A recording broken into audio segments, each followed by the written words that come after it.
My white chocolate chip pie recipe is easy and delicious. Similar to a Nestle Tollhouse pie, this white chocolate chip version uses lemon zest to really bring out the flavor, making it extremely flavorful. This pie is good enough for a holiday or any day, so I highly recommend you give it a try. Let's go over the ingredients. For the cookie filling, you will need 1 stick of unsalted butter, 113 grams, along with 1 cup of all-purpose flour, as I measure 150 grams, and half a cup of white sugar, 105 grams, half a cup of light brown sugar, 120 grams, and of course we're going to need white chocolate chips. Here I have 1 cup of white chocolate chips, 200 grams as I measure, and to the white chocolate chips I'm going to add 1 tablespoon of all-purpose flour. Before I add them to the batter, I'll get to that later. And I'm also going to use a 1/4 cup of white chocolate chips, 50 grams, to press into the top. Once again, I'll get to that later. Like I said, I am going to add some lemon. I'm adding 2 teaspoons of freshly grated lemon zest, but if you don't have zest, you could replace it with 1 teaspoon of lemon extract, or you could just leave out the lemon and do 1 teaspoon of vanilla. I think this pie would still be delicious that way as well. The cookie filling is rounded out with 1/8 of a teaspoon of salt and 2 large eggs. So all I have to do is melt the butter, then mix everything together, pour it into an unbaked 9-inch pie shell, and then put it into the oven. So like I said, pretty quick and easy. I'm going to melt the butter in the microwave, and then we'll get going with the rest of the recipe. Now that the butter is melted, all I have to do is add the other ingredients. Like I said, this pie recipe is pretty easy. The only thing you have to remember is not to add the eggs first. I'm going to start with the sugar. I am adding the eggs last because the melted butter is hot, and if I add raw eggs to hot butter, I might end up with scrambled eggs, which I do not want. So first the sugars are going in, and then the flour. And if you want to use all white sugar or all brown sugar, you could definitely do that. You do not have to use half white and half light brown like I am. I just like that flavor. Mostly white sugar, but a little bit of molasses in using half light brown sugar. At this point, I'm also going to add the salt. I'm going to put this over here, actually put it there, and the lemon. And now for the eggs. Like I said, the butter has cooled down enough now so I can safely add the eggs. Mix them in. Now it's time to add the chocolate chips. Like I said, 1 cup of white chocolate chips and 1 tablespoon of all-purpose flour. What I'm going to do is I'm just going to add the flour to the chips, and I'm going to stir to combine.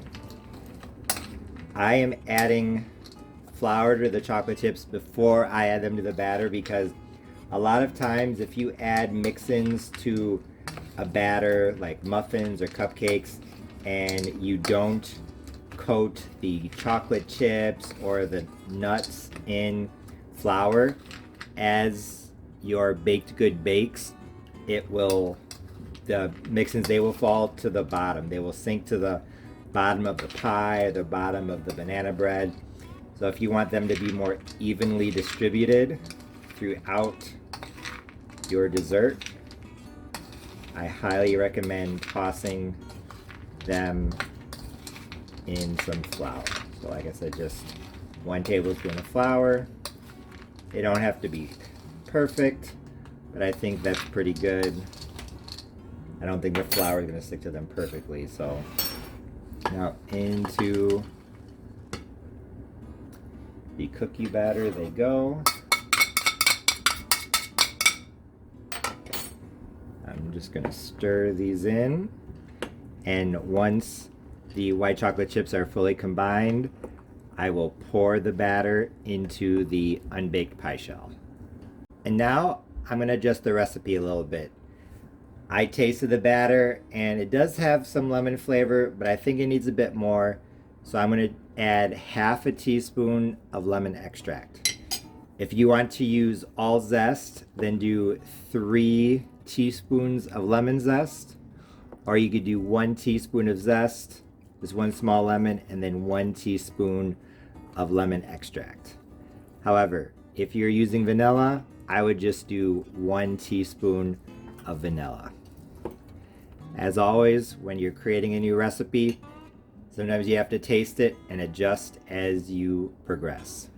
Now that the white chocolate chip cookie batter is done, I'm just going to simply put it into my unbaked pie shell. I am using my homemade 9-inch pie crust, but you can definitely use a store-bought one. That's what makes this pie so easy. Just mix up the batter, pour it into a pie crust, and then bake. After pouring the chocolate chip cookie batter into the pie crust, I've just been using a spoon to spread it out, get it as even as possible. It does not have to be perfect, but just do your best. That's about right, I think. And now for the extra 1/4 cup of white chocolate chips. But a lot of times you can see it with this pie here. When something has chocolate chips, they're kind of mixing with the batter. You can't see them that well. So leaving some off to the side and putting them on top when you're about to put your cookies or bars or whatever into the oven helps a lot. So this way there is no mistaking this for anything else. People will know that this is a white chocolate chip cookie pie. I'm just going to sprinkle them on top as evenly as possible. And then I am going to press them down slightly. Like I said, I want them to be visible on top, so I'm not going to press them down all the way, but I'm going to press them down a little bit. And like I said, I'm just going to press them in very, very slightly. Very slightly. Make sure they're where I want them to be. And now this pie is ready for the oven. I just pulled my white chocolate chip pie out of the oven. It was in at 350 degrees Fahrenheit, uncovered for 45 minutes. I can't wait to dig in. Both the cookie filling and the pie crust were perfectly golden brown, and the pie had a nice white chocolate smell with a hint of lemon in the background. So I couldn't wait to dig in and give it a try. And when I took the first bite, I knew that my white chocolate chip pie recipe was a success because it was absolutely delicious. If you like white chocolate chip cookies, then this pie is for you. Just like a thick cookie that you would get at a bakery, the top of the pie filling was crispy while the inside was thick and soft, which when combined with a crispy pie crust gave this pie an incredible combination of textures. I really like the flavors as well, especially the combination of white chocolate and lemon. I first came up with the idea of combining white chocolate and lemon because I used to make a type of cookie from Argentina called an alfajor, so specifically alfajores marplatenses.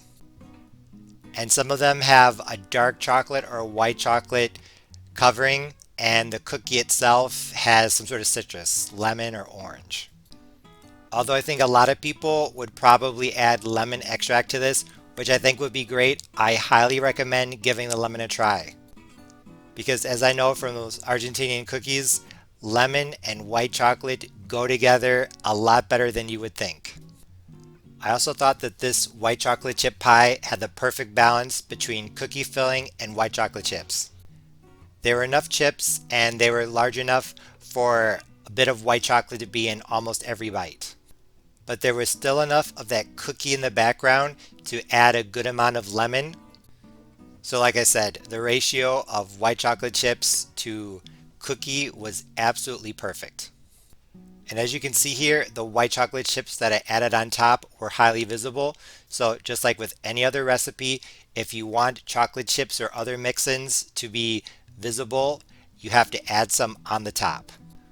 Although I think that my white chocolate chip pie recipe was a big success, especially considering the fact that this was my first time making it, I do have a few critiques. The first is that although I do think that adding some white chocolate chips to the top was the right idea, as you can see, they did burn slightly.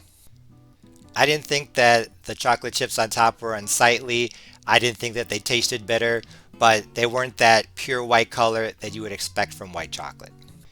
If you wanted perfectly white chocolate chips on top of the pie, I would probably suggest taking the whole pie out of the oven 15, maybe 20 minutes before it's done baking, sprinkling the chocolate chips on top of the pie then, pushing them down very slightly, and then putting the whole pie back into the oven to finish baking. I personally don't think it's worth going through all that trouble, but like I said, if you want white chocolate chips, that would be my suggestion. Although this pie was perfectly good on its own, it was also good with some vanilla ice cream or whipped cream. I'm sure you could try Cool Whip too. Other than the slightly brown appearance of the white chocolate chips on top of the pie, I really don't have any other critiques. Like I said, I thought it tasted great, all the ingredients were in the perfect amount, it had the perfect ratio of chocolate chips to cookie filling, and the lemon was absolutely phenomenal. I think this recipe is pretty easy. The only things you really have to keep in mind are to one, not add eggs to hot butter, and number two, mix the white chocolate chips with a bit of flour before you add them to the batter for the filling if you want the chips to be evenly distributed. And as you can see here, the white chocolate chips were evenly distributed throughout the filling, so coating them in flour definitely helped. Like I've already said, my white chocolate chip pie recipe was absolutely fantastic. If you liked my chocolate chip pie recipe based on the Nestle Tollhouse version that I've already done here on my channel, and you like white chocolate chip cookies, you should give this a try. It's definitely different, definitely unique, so if you're looking for a delicious pie recipe for a Mother's Day dessert, this is one to try. As always, thanks for watching. See you next time.